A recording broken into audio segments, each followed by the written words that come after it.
মা মায়ের সঙ্গে সন্তানের গভীরতম সম্পর্কের কাছে সব সম্পর্কই যেন গৌণ, যে সম্পর্কের সঙ্গে আর কোনো তুলনা হয় না। মায়ের তুলনা মা নিজে, একটি আশ্রয়ের নাম মা। একটি শব্দই মনে করিয়ে দেয় অকৃত্রিম স্নেহ, মমতা আর গভীর ভালোবাসার কথা। মা শাশ্বত, চিরন্তন। মায়েদের শ্রমের স্বীকৃতি নেই রাষ্ট্রে, অনেক পরিবারেও মায়েদের কাজকে কাজ হিসেবেও স্বীকৃতি দেয় না। দেশের অধিকাংশ মায়ের দিনের বেশিরভাগ সময় যায় সন্তানকে লালন পালন ও সংসারের কাজ করতেই জীবনের সোনালী সময়গুলো অতিবাহিত করে দেন। অথচ এই মায়েরাই হয় একসময় সবচেয়ে অবহেলিত ও অবজ্ঞার পাত্রী সেই সন্তান ও পরিবারের কাছে। ভোরের আলো নিউজে আজ আমরা কথা বলবো আমাদের চলচ্চিত্রে মা চরিত্র নিয়ে।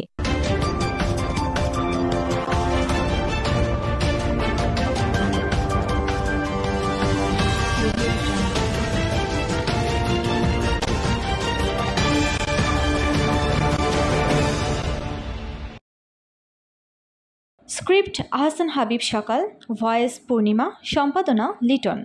মা চরিত্র ছাড়া চলচ্চিত্রের কোনো গল্পই যেন পরিপূর্ণতা পায় না।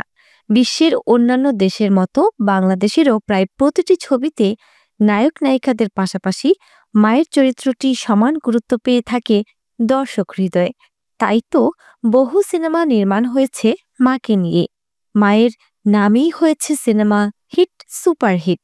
বাংলাদেশের চলচ্চিত্রে মায়ের চরিত্রে অভিনয় করে সুনাম অর্জন করেছেন অনেকেই।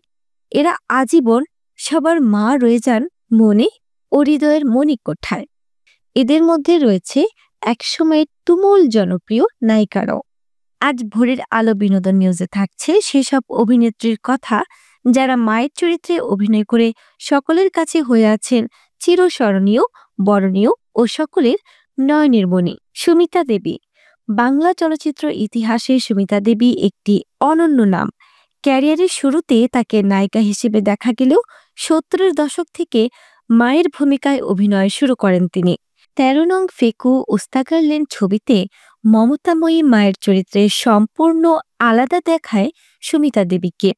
মা হিসেবে খান আতাউর রহমানের সুজন সখী ছবিতে অভিনয় করে তিনি দারুণ প্রশংসা লাভ করেন। এছাড়াও বহু সিনেমায় মা চরিত্রে অনবদ্য অভিনয় করেন সুমিতা দেবী।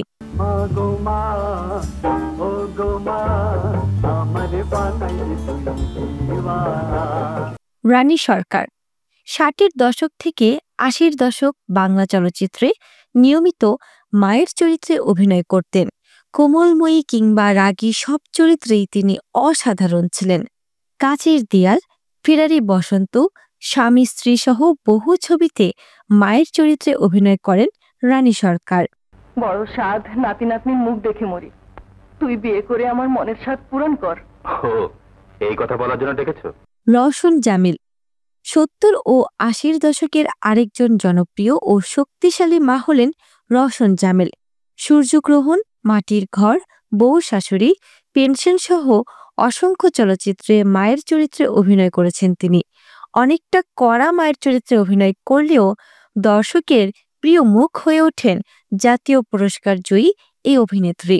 আমি পাখায় লয়ে যাবো, তার আগে আমি তো ঠ্যাং ভেঙে দেব। কি হোস না। মিরানা জামান। সাদা কালো যুগে মায়ের চরিত্রে অভিনয় করে যারা সুপরিচিতি পেয়েছেন তাদের মধ্যে অন্যতম এই মিরানা জামান। মতি মহল, নতুন বউ সহ বহু ছবিতে মায়ের ভূমিকায় অভিনয় করেন তিনি।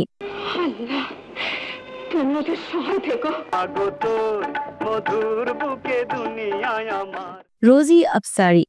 রোজি আফসারিকে বলা হয় বাংলা চলচ্চিত্রের সবচেয়ে মায়াবী চেহারার মা। ৭০ ও ৮০ দশকের বহু ছবিতে রোজি আফসারি মায়ের চরিত্রে অভিনয় করে দারুণ জনপ্রিয়তা অর্জন করেন। তিনি দ্বীপ নেভে নাই, তিতাস একটি নদীর নাম, গোলাপি এখন ট্রেনে, নরম গরম, হিম্মতওয়ালি, নিশানা, অর্জন, অশিক্ষিত সহ বেশ কিছু জনপ্রিয় ছবিতে মায়ের ভূমিকায় অভিনয় করেন। ওরে কে কোথায় আছিস? মারুফের খাবার ব্যবস্থা কর। ওসব পরে হবে। মায়া হাজারিকা বাংলা চলচ্চিত্রে চিরাচরিত মা তিনি নন। বেশ অহংকারী এই মায়া হাজারিকা সন্তানদের ভালোবাসায় তিনি বাধা হয়ে দাঁড়াতেন। তিনি সীমানা পেরিয়ে অনুরাগ, অনুভব, স্বামী সহ অনেক ছবিতে মায়ের ভূমিকায় অভিনয় করেছেন। যার তার সঙ্গে যখন তখন যেখানে সেখানে যেতে পারবি না। দুজনেই আমার ক্লাস ফ্রেন্ড, তবু ওদের সঙ্গে ছুটোছুটি করা চলবে না। আয়েশা আক্তার বাংলা চলচ্চিত্রের নির্ভেজাল মা তিনি। দুঃখ কষ্টেও তার হাসি মুখ ছিল চির অমলিন। ৮০ দশকে তিনি হয়ে ওঠেন অন্যতম জনপ্রিয় মা। জাতীয় পুরস্কার জয়ী এই গুণী অভিনেত্রী আয়েশা আক্তার রজনীগন্ধা, অনুরাগ, নদীর নাম মধুমতি, প্রায়শ্চিত্ত, মাটির ঘর, চোখের মণি সহ বহু ছবিতে মায়ের চরিত্রে অভিনয় করেন। তো ওখানে দিয়ে দিলেই তো পারতি, রেজা তো রয়েছেই। মনে হয় একটু আগে পাগলাটা এসেছে। ও তুমি দিয়ে দিও খালা। আনোয়ারা বাংলা চলচ্চিত্রে সবচেয়ে বেশি ছবিতে মায়ের ভূমিকায় অভিনয় করা অভিনেত্রী হলেন আনোয়ারা। সেই হিসেবে তাকে বাংলাদেশের ছবিতে সবচেয়ে জনপ্রিয় মা হিসেবে গণ্য করা হয়। নতুন ও পুরাতন মিলিয়ে দেশের প্রায় সব নায়ক নায়িকাদেরই মা হয়েছেন তিনি। ৮ বার জাতীয় পুরস্কার জয়ী এই অভিনেত্রী মায়ের চরিত্রে অভিনয় করেন। গোলাপি এখন ট্রেনে, শুভদা, দাঙ্গা, রাধাকৃষ্ণ, ভাত দে, স্বামী কেন আসামি, অবুঝ সন্তান, অন্ধবিশ্বাস, বর্তমান, শ্রেষ্ঠ সন্তান, বৌমা, শ্রাবণ মেঘের দিনের মতো জনপ্রিয় সব ছবিতে। কে তুমি বাবা? তুমি এমপি সাহেবের সাথে দেখা করতে এসেছো? মিনুর রহমান ৮০ দশকের বাণিজ্যিক ছবিতে তিনি ছিলেন প্রায় নিয়মিত। সেই সময়ে সব বড় তারকাদের মা হয়েছেন তিনি। কোমলমতি কিংবা বদমেজাজি সব চরিত্রেই অভিনয় করেছেন তিনি।